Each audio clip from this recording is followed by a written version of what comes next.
Hi everyone, good morning. First of all, thank you Dorit, Gili, Liana for inviting and for organizing this event. Actually, I'm going to be a little bit different than other panels because I'm going to actually give you an overview instead of, so we basically have two options. We have a lot of data to cover because that's the story, but we can do it through a story or through boring.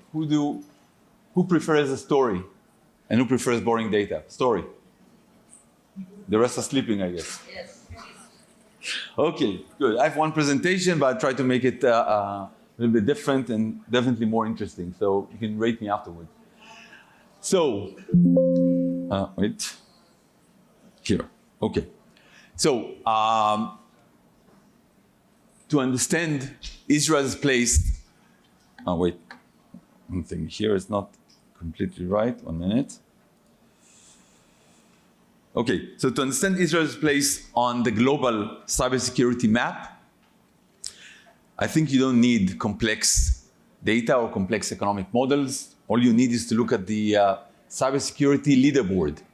Look at the top cybersecurity companies here globally, the 8 giants that serve Fortune 500 companies, to understand that 4 out of those 8 have Israeli founders. 8 out of 8, literally every one of them, have R&D centers here in Israel on which they rely to develop their technology. And again, 8 out of 8, 100% of them, made multiple acquisitions in Israel to compete.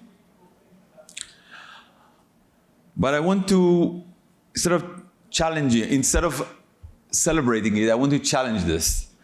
And I want to look ahead. And Demis Hassabis said, CEO of Google DeepMind, said that we should expect AI-enabled cyber attacks at a scale beyond anything we've seen before, calling it virtually an existential threat. So we've discussed threats all throughout the day, but I think that this really begs the question on what's next. How does the AI going to affect all those companies, all those investors that we're talking here today?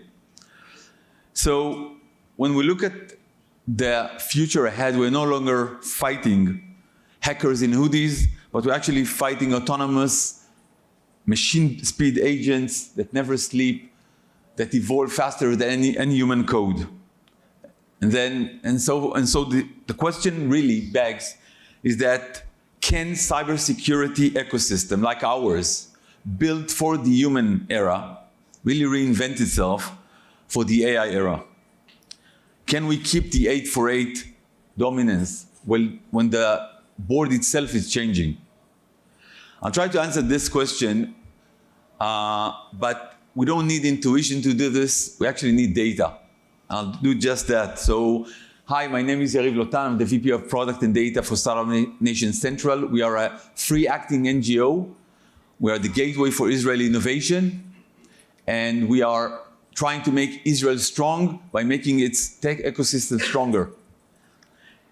We are using our Finder platform, the one you see up here, which is a free tech platform, innovation platform that covers the entire ecosystem here in Israel. And we track the pulse of every startup, every investment, and every exit in the ecosystem. And we use this, and we harness this data to analyze the numbers, trying to answer whether we are rising to the challenge or we're falling behind.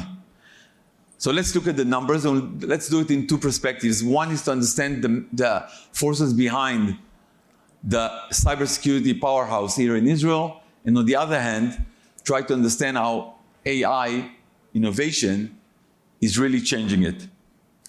So let's start from a statistical anomaly. We call it the special forces effect. Only 7% of the entire active companies here in Israel are cybersecurity. Yet, this small elite group actually captured 32% of every dollar invested in the tech ecosystem. That means that global investors see this as a golden opportunity to deploy capital. You've heard them all throughout the morning. But moreover, cybersecurity is actually been on the rise for some years now, mostly because from COVID we needed to protect our digital way of life, and AI just accelerated that even more, as Yitzhak Ben Israel mentioned. So now let's look at the funding side. Since 2023, when ChatGPT was launched, the cyber funding in Israel actually doubled, and it's going to go even beyond that in 2025. And we looked at the numbers and compared it to the US. Israel's cybersecurity funding actually accounts for 45% of US cybersecurity funding.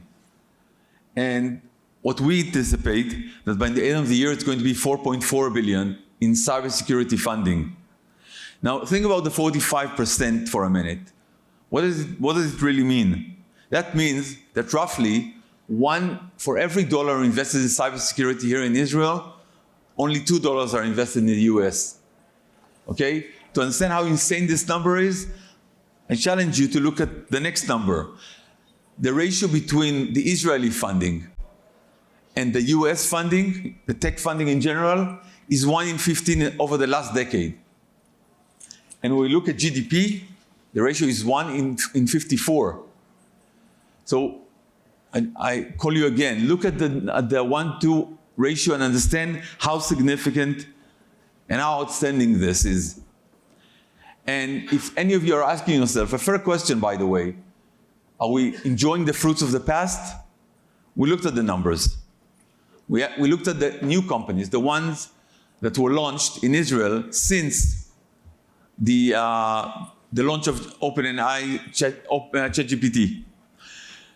What we realized is that in the cybersecurity space, over a quarter of new companies were founded in the last 3 years. That means that the sector here is rebuilding itself in real time. Now, the capital is here, no doubt about it. But how are we building sustainable companies with it? To answer that, we need to look at growth stage companies, okay? Companies that have broken the ceiling of product market fit and are growing up, breaking out, and hopefully scaling up later on. And we can look at 2 ways to measure that. One of them is through funding stage. So we looked at the funding stage, and in cybersecurity, we have more than double the concentration of growth companies compared to the general ecosystem. Another way to look at it would be through employee count. In employee count, we looked at companies over 50 employees. That means they're breaking out. They already have product market fit. And therefore, we saw the same thing, doubling of the ratio of growth companies. So the cybersecurity space has a lot of growth in it, and that's intentional. Okay, serial entrepreneurs shift to a capital-intensive growth model, raising substantial amounts in rounds early on, to make and build the best-in-class companies in the world.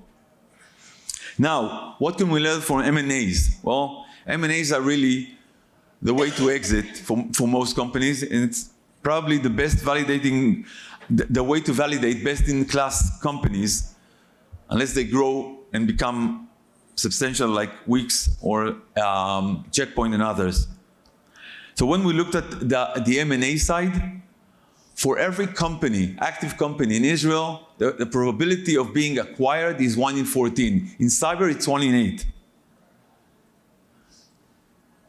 Now, the other side of it is actually M&A for growth strategy, and that's really when it becomes interesting.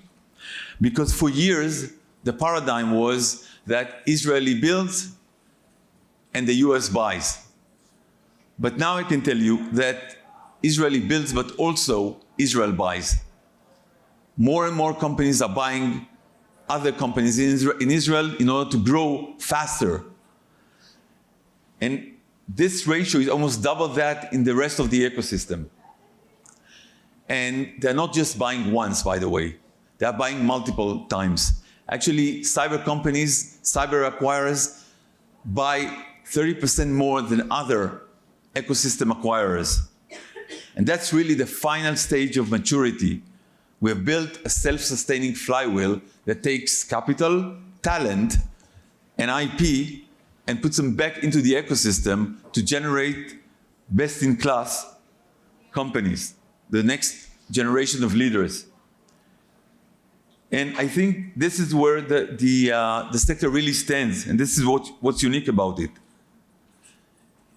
It's mature, it's efficient, and it's self-sustaining.